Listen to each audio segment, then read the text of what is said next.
Good morning, friends. Myself Ravi Sharma and I welcome you all to Concept Amplify. आज हम लोग वैदिक as के बारे में पढ़ेंगे। वैदिक एज क्या था और उसके एविडेंसेस छत्तीसगढ़ में कहाँ कहाँ से मिले। वीडियो चालू करने से पहले आपको मैं जिस कल की जो लेक्चर लिया था उसमें एक गलती हो गई थी। वो ये थी कि जो रॉक पिक्चर्स के बारे में मैंने पढ़ाया था उसमें रायगढ़ डिस्ट्रिक्ट में से एक जगह से जहाँ से एविडेंस मिला है रॉक पिक्चर का वो मैंने लेखापाल लिख दिया था, बट वो लेखापाल नहीं है, वो है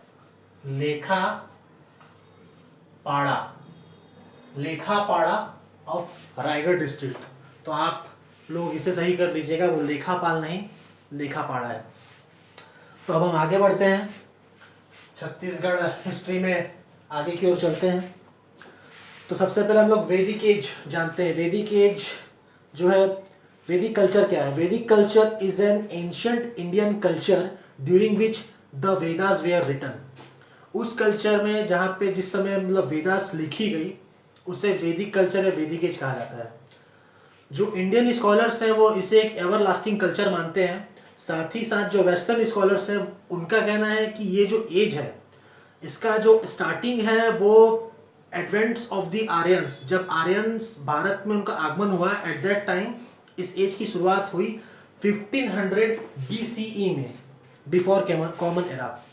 सबसे पहले मैं आप लोग को ये भी बता दूं, पहले हम लोग BC और AD लिखते थे, लेकिन अभी हम इसे BCE और CE लिखने लगे हैं, बिफोर कॉमन एरा और कॉमन एरा। अभी ये मतलब हमारा जो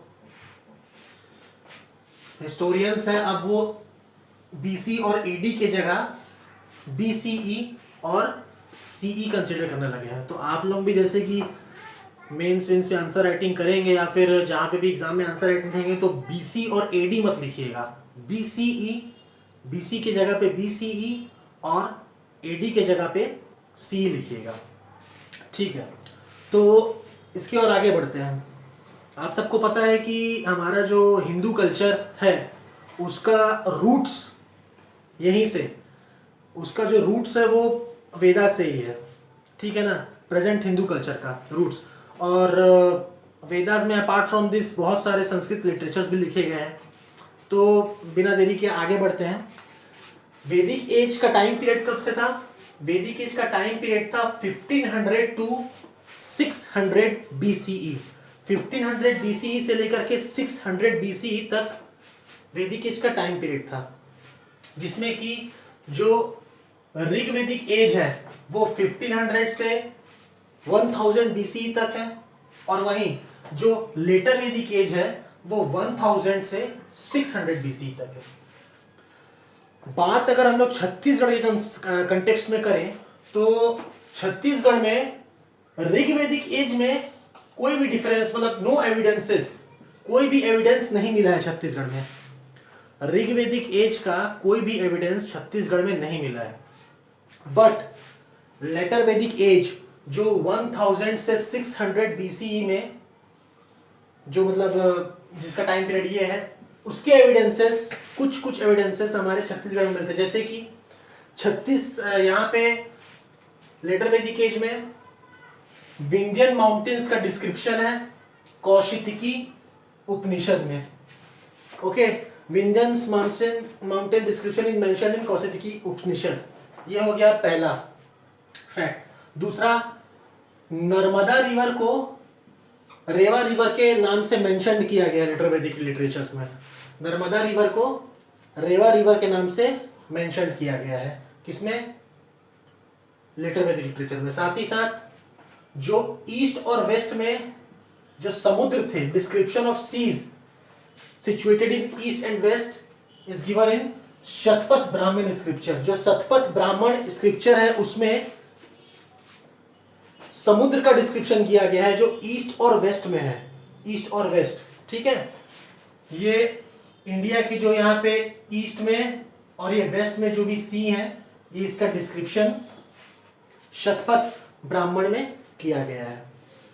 इसके बाद छत्तीसगढ़ की जो नदी है कन्हर रिवर को रेणु रिवर कहा गया है, किसमें? पुराणाज में। कन्नर रिवर आप लोग सब जानते हैं, छत्तीसगढ़ के जसपुर एरिया में से निकलती है ये कन्नर रिवर, और आगे जा कर के सोन में मिल जाती है। तो इस रिवर का नाम पुरानाज में रेणु रिवर कहा गया है। ठीक है, साथ ही साथ छत्तीसगढ़ की Ganga Mahanadi river that is called Nilotpala in Vayu Purana में इसे नीलोत्पला कहा गया है। और स्कंद मत्स्य और ब्रह्म पुराण में इसे चित्रोत्पला कहा गया है।